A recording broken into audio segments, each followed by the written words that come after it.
Have you ever walked into a building you built with your own two hands, metaphorically, and been told you're trespassing? No? Then you've never been a black man in America. Dante Kingsley had arrived unannounced. No limo, no tailored suit, no PR crew, just him. A plain hoodie, jeans, and a quiet rage boiling under his skin. And yet, even without the Armani armor, he walked like he owned the place. Because he did. Or used to. K3 Innovations, a billion-dollar tech firm, once started from Dante's own garage in Atlanta. He had sold it years ago to a private equity group for a massive payout, keeping only a silent board seat. These days, he preferred to build startups and invest quietly, watching from the shadows. But something had been gnawing at him. Emails from former employees, whispers of a culture shift, rumors that the new leadership had changed things. Not just policy, people. Diversity was phased out. Inclusion turned into a dirty word. Someone told Dante, half-jokingly, "I think they whitewashed your legacy, man." So he walked in, silent and observant, and immediately got profiled. "Excuse me, sir?" A security guard, mid-40s, shaved head, red in the face, stepped in his path like Dante had just crawled in through a basement window. "You lost." Dante blinked. He hadn't even made it to the front desk. "No," he replied coolly. "I'm exactly where I need to be."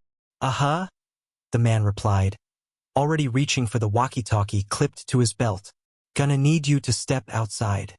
This isn't a public space." "No kidding," Dante said, pulling out his phone. "Let me speak to your supervisor." But it was too late. The other security guard, tall, broad, with a face like a bulldog chewing lemons, had already moved in. "Sir, I need you to exit the building immediately. You've been asked to leave." Dante raised an eyebrow. "I haven't even said who I am."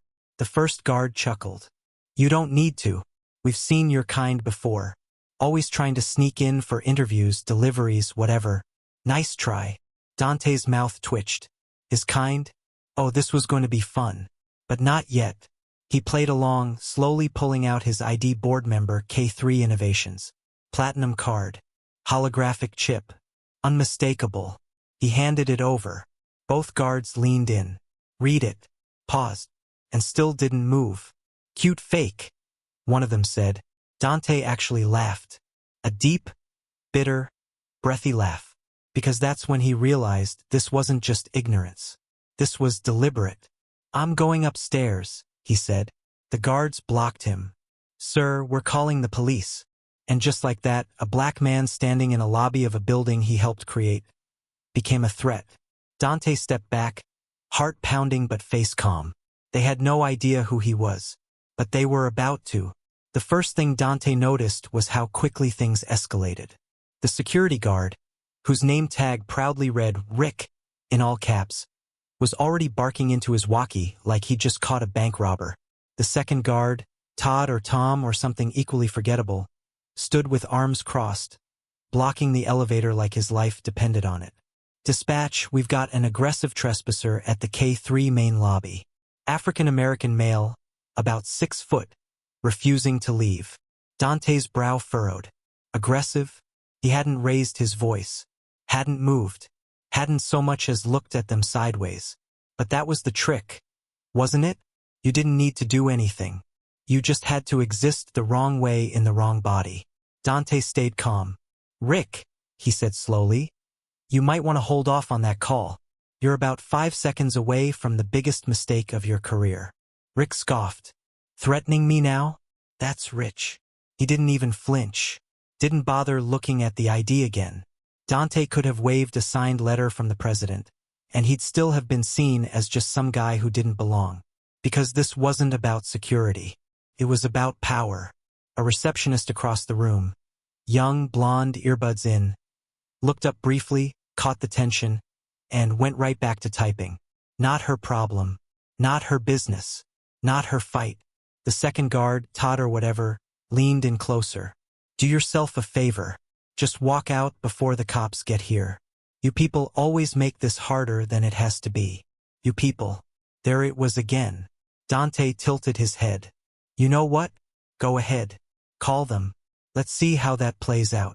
Rick raised a brow but didn't respond. The smugness in his eyes said it all. He thought this was a game he'd already won. Outside the glass doors, a black and white cruiser rolled up. The sirens are off, but the lights are flashing. Fast. Damn. Dante didn't move. The officers walked in with that purposeful cop energy. Chest puffed, jaws clenched, already assuming someone was about to lie to them. Rick immediately stepped up, his voice full of fake concern. Thanks for coming, officers. This individual's been causing a disturbance, refusing to leave company property. The taller cop glanced at Dante, then back at Rick. Did he threaten anyone? No, Rick said quickly. But he got real close. We didn't feel safe. Safe? Dante hadn't taken a step forward, hadn't so much as adjusted his posture. And yet somehow, they felt unsafe. One of the cops stepped toward Dante. Sir, we're going to need you to step outside with us. Dante looked him dead in the eye. Do you know what this company is? The officer blinked. K3 Innovations, right? Good. Now, do you know who started it? A beat passed. No, the cop admitted. Dante smiled. I did. That landed like a rock in a still pond. Everyone froze. Even Rick looked like he'd been smacked with a frying pan. Dante reached into his pocket and pulled out a second phone. This one sleek, fingerprint-locked, marked with a gold K3 crest. He unlocked it and dialed a number. Yeah, I need a full building lockdown. Now, board authority override. I'm exercising Clause 11B. He ended the call and looked up. The lights dimmed. A gentle click echoed through the lobby as the main doors sealed shut. Rick took a nervous step back. What the hell is this? Dante smiled. This is me. Reminding all of you who actually doesn't belong here. The moment the building sealed, the atmosphere shifted. The receptionist looked up again, this time for real. Her screen flickered. The elevator lights dimmed. Even the smart thermostat beeped in protest. K3's state-of-the-art AI security system had just been overridden by one of only 3 people in the world with the clearance to do so. And the 2 men who'd just called him a trespasser? Now they were standing in his house. Okay, what is this? Rick stammered. His voice no longer cocky, but just loud enough to mask fear. You can't just shut down a corporate building. Dante didn't even blink. Rick, I just did. The taller cop stepped in. Sir, I'm going to need to understand what's happening here. Sure, Dante said, tapping a few times on his phone. You want proof? Do you want documents, contracts, shares, or board authority letters? Because I got all of it right here. He turned the screen around and gave them all a nice, long look at the corporate portal, his name, his role, his board status, and the digital signature of the current CEO, confirming his override authority. Todd? Or was it Tom? Suddenly found something very interesting on the carpet. But Rick? He still wasn't ready to fold. Must be fake, he muttered, more to himself than anyone else. Still clinging to that? Dante said, almost amused now. You know, I've dealt with racism in a lot of creative forms, but this level of denial? That's new. Rick swallowed hard, but the cops were now looking at him, not Dante. The shorter officer stepped back, whispering something into his radio. Dante could guess what it was. We FD up. I need your badge numbers, Dante said coolly, and the names of every single person who touched that walkie the minute I walked in. The receptionist looked up, pale. Dante locked eyes with her. You knew, he said simply. You saw what was happening. She opened her mouth, closed it, opened it again. I didn't know what to do. Let me guess, Dante said, voice now razor sharp. You were just following the vibe. She flinched like he'd slapped her. He turned back to Rick. Do you know what this building represents? Rick said nothing. This was my dream. My late mother scrubbed floors for 40 years so I could go to college. I coded the first prototype of K3 in a basement that had mold in 3 corners and rats in the 4th. This company was built from pain, from grit, from me. The power went out. Total silence. A blackout. Emergency lights flickered on seconds later. But that moment, That eerie half-second of total pitch-black silence? That was when everything changed. What's happening? Rick whispered. Dante looked around, then smiled. I asked for a full system flush. Lights, servers, security footage, everything. Because I need to see exactly who said what and when. Todd, or whatever, took a step back. The receptionist sat frozen. The cops were already regretting showing up. Dante slowly walked toward the elevator. It beeped, then opened for him, soft lights humming. He turned back to the room full of people who had just tried to erase him. Tell your bosses, he said, that I'm not here for revenge. I'm here for exposure. And with that, the doors slid shut. And Rick? He still had no idea that his face had just been flagged for permanent blacklisting across every K3-owned property worldwide. The elevator ascended in smooth silence, its brushed steel walls reflecting Dante's calm yet simmering expression. He wasn't going to yell. He wasn't going to make a scene. That's what they expected. No, this wasn't about matching their ignorance. This was about exposing it. He stepped out on the 14th floor, restricted access. Only senior executives and board members could even breathe this air. The corridor was silent, polished, and sterile, the kind of place where billion-dollar decisions got made behind soundproof glass. Dante didn't pause. He walked straight past the office with his name still etched in the frosted glass. D. Kingsley, Emeritus Board Advisor, and headed for the surveillance control room tucked just around the corner. He typed in a passcode, his code, then scanned his palm. Click. The door unlocked with a soft hiss. Inside, floor-to-ceiling monitors displayed every inch of the building. Lobby, elevators, boardrooms, server rooms, even the parking garage. The system had been upgraded since he left. But the backbone? Still his. Still based on his original code. He knew how to find everything. He pulled up the last hour of lobby footage. Tapped in a few commands. There it was. Rick's smug face, talking into the walkie like he was a damn hero. Todd standing behind him, arms crossed like some extra in a cop drama. The receptionist looking, seeing, then looking away. The cops are rolling in like knights summoned by a lie. Dante watched it all, jaw tight. Then I rewound it again. Slower this time. Frame by frame. Every micro-expression. Every shrug. Every eye roll. Every damn word. He tagged the footage with an encrypted watermark, pulled the files, and uploaded them to the cloud under a folder titled Exposure. K3 Reality. He didn't need to post it yet. Not yet. But oh, when the time was right, he scrolled through the camera logs, looking for patterns. This wasn't just about him. He wanted to see how deep the rot went. And what he found was disgusting. Dozens of flagged incidents. Guests marked for closer review because of appearance. Employees were reprimanded for attitude. Most of them black or brown. A woman was written up 3 times for excessive hair volume. A man was suspended for wearing sneakers. That turned out to be orthopedic. And the kicker?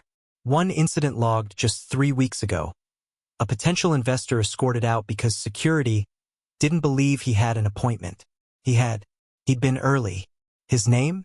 Isaac Jameson, CEO of Jameson Biotech. Black, billionaire, and gone within 5 minutes.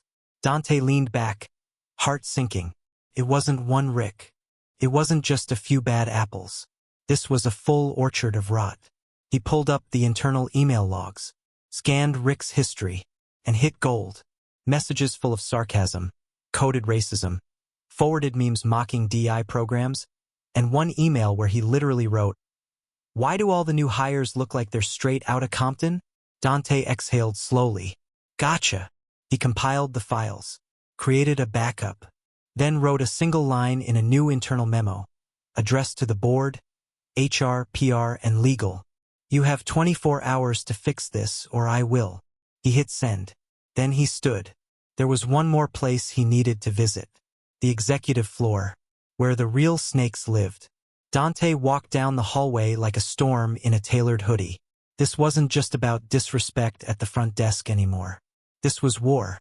At the end of the hallway, past the glass offices where men in designer suits whispered about synergy and cost reduction, while sipping $12 lattes, stood the double doors of the executive boardroom. Behind those doors sat the very people who had cashed in on his name while scrubbing away every trace of his blackness from the company narrative. The K in K3 used to stand for Kingsley. Now, the internal website just said it stood for knowledge, kindness, and kinetics. Kindness? Dante nearly laughed. He didn't knock. He pushed the doors open and walked in like he owned the place because deep down he still did. The meeting was already in session. 8 men and 2 women turned in unison, faces freezing in varying shades of guilt, shock, and oh God please no. At the head of the table sat Carter Lanning, the new CEO, with his veneers, perfect hair, and empty soul. Dante, Carter said, lips twitching into a smile that looked like it had been trained by a crisis PR team. Well, this is unexpected. Yeah, Dante replied, his voice cool but sharp. So was being profiled like a shoplifter in my own damn building.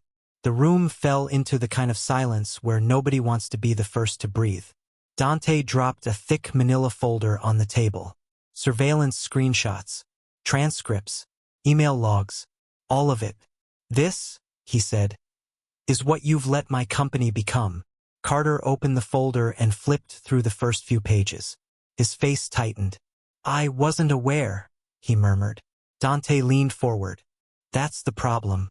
You weren't aware when my photo disappeared from the founder's wall. You weren't aware when the diversity team was dissolved. You weren't aware when HR ignored 4 racial complaints in the last quarter. And you sure as hell weren't aware when your head of security treated me like a criminal this morning. One of the board members, a woman named Ellen, cleared her throat. Dante, I understand your frustration, but frustration, Dante cut in. Frustration is getting cold coffee. This is rage, Ellen. This is betrayal. The room shifted. No one knew where to look.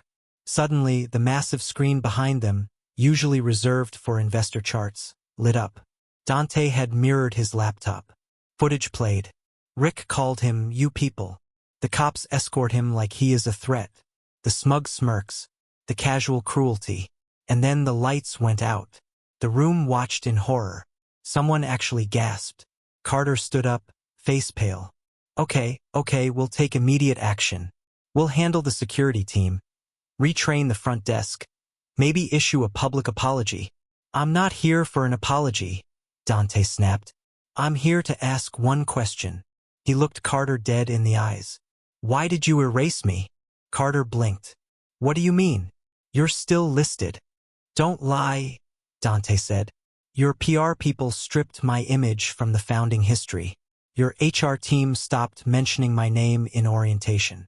You made this company look like it was born in a white boardroom on Wall Street.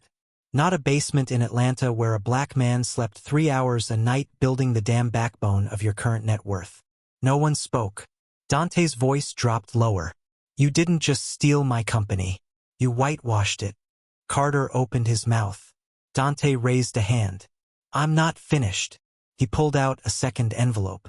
Sealed. This is my proposal. Not a suggestion. A mandate. Full restructuring. Public transparency. Staff reviews. And a new executive training program that every damn person here is going to take. Including you, Carter. The CEO's eyes narrowed.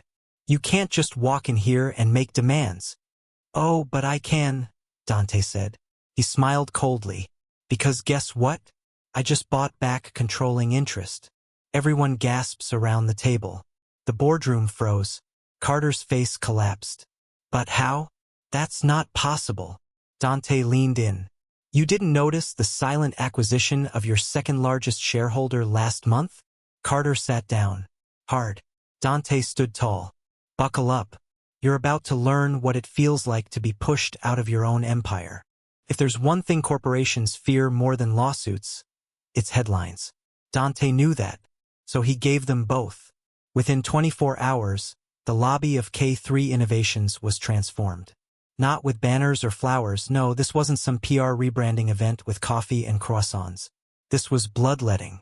Reporters from every major outlet were packed shoulder to shoulder, microphones in hand, camera lights casting a blinding white over the polished marble floors that, just a day earlier, had echoed with racist dismissals.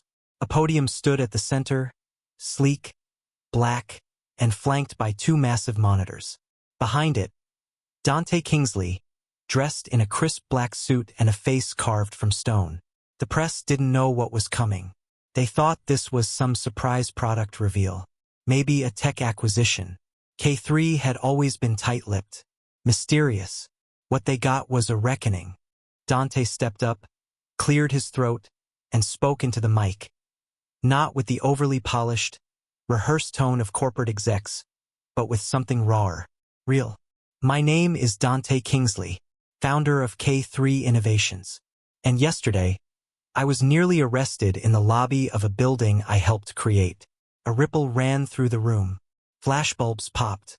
Reporters leaned forward like bloodhounds. Not because I was violent, not because I was armed, but because I was black, wearing a hoodie, and standing where some people didn't think I belonged. He tapped the screen behind him. The monitors lit up. Security footage rolled. The exact moment Rick dismissed him. The smugness, the walkie-talkie, the lie to the cops, the way no one lifted a finger. Dante didn't flinch as it played. He wanted them to see it. Now let me be clear. This wasn't just about one guard, or one moment. This is about a culture, a disease, that's been allowed to grow inside this company under its new leadership. The crowd was silent, hanging on his every word. He nodded to someone offstage. Another video began to play. This one was a medley. Testimonies, blurred-out faces, former employees, disrespected clients, interns who never came back, black, brown, Asian, gay, women, all mistreated, all silenced. Until now. One voice cracked in the video. They told me I didn't look like leadership material. Another. I was told not to wear my hair natural for interviews because it was too urban. Another. They erased the founder's name from the welcome packet, like he never existed. Gasps. Phones lifted. Journalists were already tweeting furiously. Dante gripped the podium tighter. This is bigger than me. This is about what happens when power becomes arrogant. When legacy becomes a product. When identity becomes inconvenient. He paused. And when a black man is only welcome in the lobby of his own empire if he's in a suit. Silence. Then applause. But Dante wasn't finished. Effective immediately, he said, voice steely. The CEO is removed. The board has been restructured. A new internal audit team is being deployed. All staff will undergo equity and bias re-education. Or be shown the door. He leaned closer to the mic. And to the guard who said, "You people don't belong here." You were half right. You don't belong here. The crowd erupted. Cameras flashed. Reporters shouted questions. PR reps looked like they wanted to crawl under the marble floor and die. Dante let it hang there for a second. Then dropped the mic, literally, and walked off stage. But what none of them knew, that the backlash brewing behind the scenes would be far uglier than anyone expected. Because people in power, they don't go quietly. Dante should have known. You don't humiliate men in power and expect them to just pack up their briefcases and vanish. Especially not rich white men who think they own the concept of professionalism. Within 48 hours of the press conference, the gloves came off. First came the anonymous leaks. Suddenly, sources close to K3 were whispering to media outlets that Dante had aggressively stormed into the building, that he was unstable, vindictive, even volatile. One blog posted a grainy, out-of-context screenshot from the surveillance video. Dante mid-sentence, mid-gesture, captioned, "Is this the face of a leader or a tyrant?" Cute. Then came the op-eds. Has K3's founder let fame go to his head? Diversity crusader or corporate bully? The rise and fall of a tech icon? Dante read them all, quietly, without flinching, because he knew the script. It always went the same way. Step 1. A black man speaks up. Step 2. They say he's angry. Step 3. They try to discredit, distract, and destroy. He'd seen it play out with athletes, artists, and politicians. Hell, even janitors who dared ask for fair pay. But this time, they picked the wrong black man. Because Dante didn't back down. He doubled down. He started a weekly live stream series called Uncoded, The Truth Behind the Logo. First episode, How I Was Erased from My Own Company. 500,000 views in 3 hours. Second episode, Receipts. He showed emails, memos, HR complaints, a spreadsheet of who got promoted and who didn't. Spoiler, the top 20 promotions in the last 2 years? All white, all male. Third episode, What They Tried to Delete. And then, he played a recording. Oh yeah, what Carter, the former CEO, didn't know was that every board meeting for the last year had been recorded. Legal policy. In one clip, Carter said, "Honestly, we're better off distancing ourselves from the founder. He's not on brand anymore." Another voice chimed in, laughing, "Can we just call him retired? Quietly fade him out." And just like that, the narrative turned. Are you talking about the same blogs that dragged Dante last week? Now calling him the voice of modern corporate accountability. But still, the hate kept coming. Death threats flooded his inbox. Bots spammed his live streams with monkey emojis and slurs. Even investors started sweating. Not over Dante, but over the drama. "Can't we all just move on?" One of them emailed. And that was the moment Dante realized they still didn't get it. This wasn't about drama. This was about dignity. He stared at the email from the investor. Read the line, "We're concerned about how this affects shareholder confidence." He didn't reply.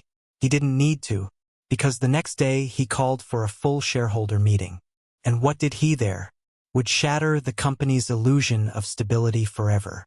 If they wanted a spectacle, Dante was more than happy to give them one. The K3 Innovations annual shareholder meeting was supposed to be a routine formality, boring charts, inflated projections, and catered sandwiches no one really ate. Not this year. This year it was a war zone. The auditorium was packed. Investors, media, lawyers, and board members lined the seats like battle-ready soldiers. Some looked anxious, others smug. Most just looked annoyed, like they'd rather be golfing or skiing in Aspen. But not Dante. Dante strode in like the reckoning they didn't know they'd scheduled. He walked straight to the stage. No teleprompter, no entourage, no rehearsed speech. Just a folder in one hand and decades of grit in the other. He grabbed the mic. "Let's get something clear," he began, voice firm, eyes scanning the room. "I'm not here to smooth things over. I'm not here to charm you. I'm here because this company forgot who the hell it is." Silence. "I built K3 to be a place of innovation, yes, but also a place of integrity. Somewhere, talent mattered more than your skin tone, your background, or whether you used the right voice in meetings." He opened the folder, pulled out the first page. This is a complaint from a former black engineer who was told she was too abrasive when she asked to be included on a patent she helped write. Gasped. He flipped to the next.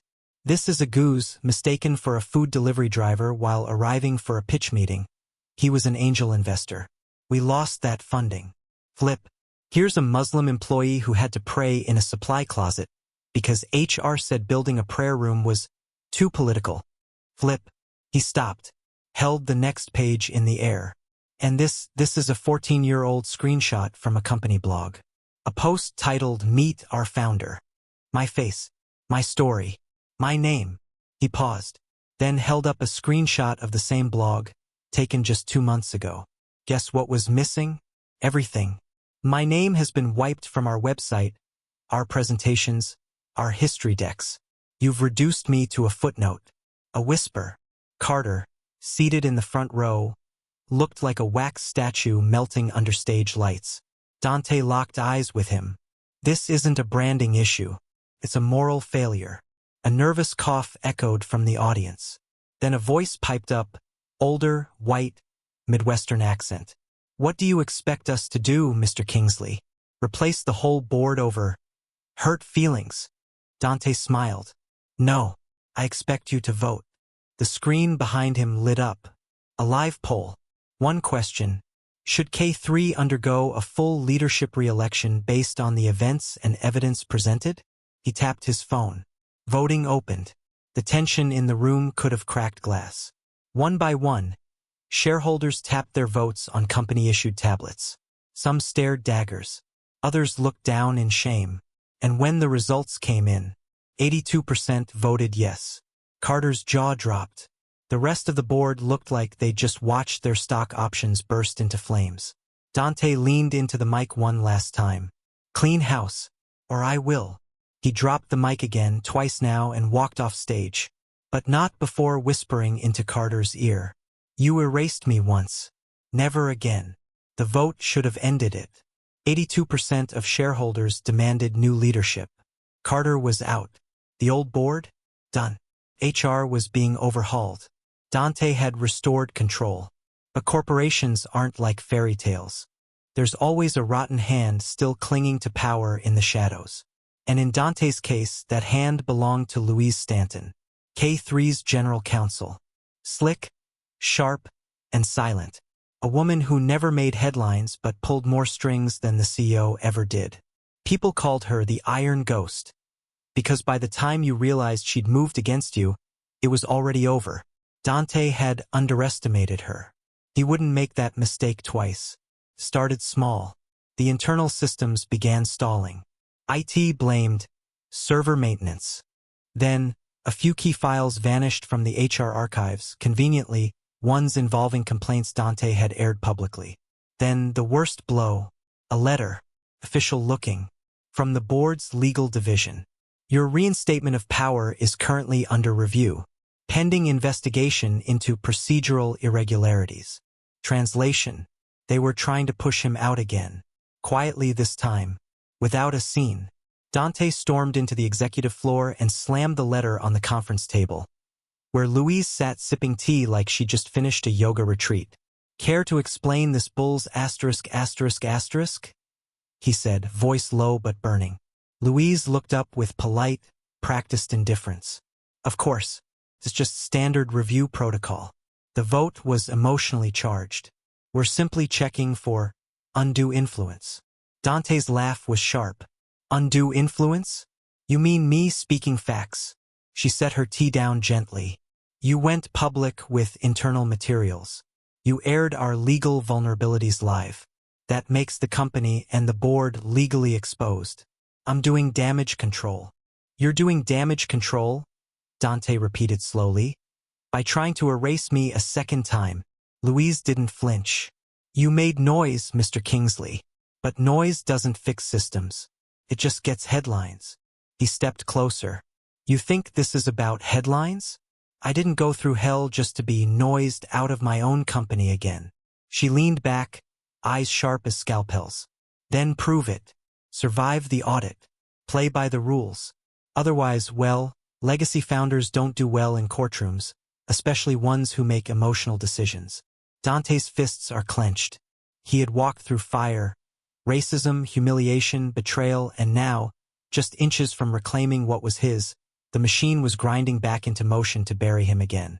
And here was Louise. Calm, polite, deadly. Let me guess, he said.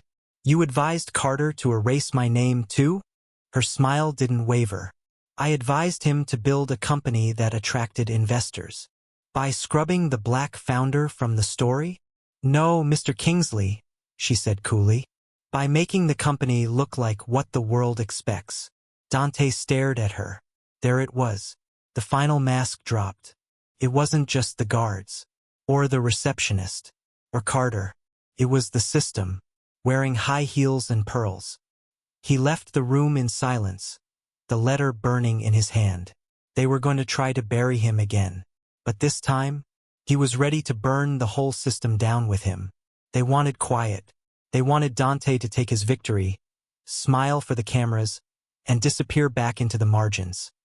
Grateful, gracious, and out of the way. But Dante Kingsley didn't build an empire by playing nice with people who stapled silence to professionalism. So he made a choice. Not the safe one, not the smart one, but the necessary one. 1 week later, K3 Innovations hosted its much-hyped New Era Gala. PR stunt, dressed in designer suits and buzzwords. Investors flew in. Reporters on velvet ropes. celebrities invited to pose with tablets they'd never use. And above it all, a stage, glowing with soft blue lights. Louise was there, calm, controlled, smiling that sharp little smile. Carter had vanished into a consultancy role in some other tech graveyard. The rest of the board looked polished and polished out. Then the lights dimmed. A hush fell. The MC walked out. Ladies and gentlemen, it is my honor to welcome to the stage the original founder of K3 Innovations, Mr. Dante Kingsley. The crowd erupted. Applause, camera flashes, forced admiration. Dante walked up slowly, dressed in a jet-black suit, no tie, his posture calm but his eyes burning with a truth that refused to stay caged. He didn't thank them. He didn't smile. He didn't open with a joke. He went straight for the throat. "I was told not to speak tonight," he began, letting the words hang in the air like smoke. "I was told that saying too much might spook investors, that stirring the pot might harm the brand." He paused. "And that, my friends, is the problem." The screen behind him lit up, but not with a logo, not with a commercial, with names. Names of every employee, every guest, every customer who had filed a complaint that had been ignored. Dozens, hundreds, unread, buried. Then faces. Faces of those whose careers were stalled, whose voices were silenced, whose stories were erased. Then audio. Louise's voice, from a leaked recording. "We need to be careful how urban our image becomes. That's not what our investors are here for." The room froze. Louise paled. She stood up. "This is unacceptable," she shouted. Dante didn't even look at her. He just pressed play again. More clips. More lies. More corporate rot spilled across the screen like raw sewage. By the time the video ended, half the board looked like they'd seen a ghost. The applause didn't come, because no one knew what to do when the curtain was ripped all the way down.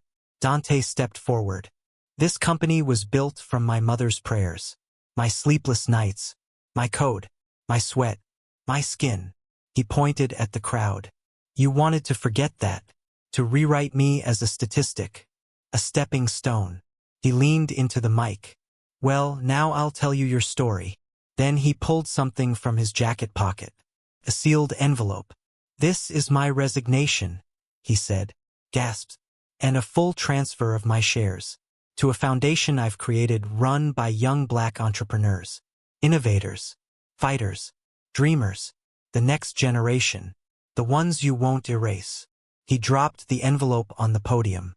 "I built this company with my hands, and now I leave it with clean ones." Then he looked Louise dead in the eyes. "You win, right? I'm gone. Out of your way." He paused. "But just remember something." He turned back to the mic one last time.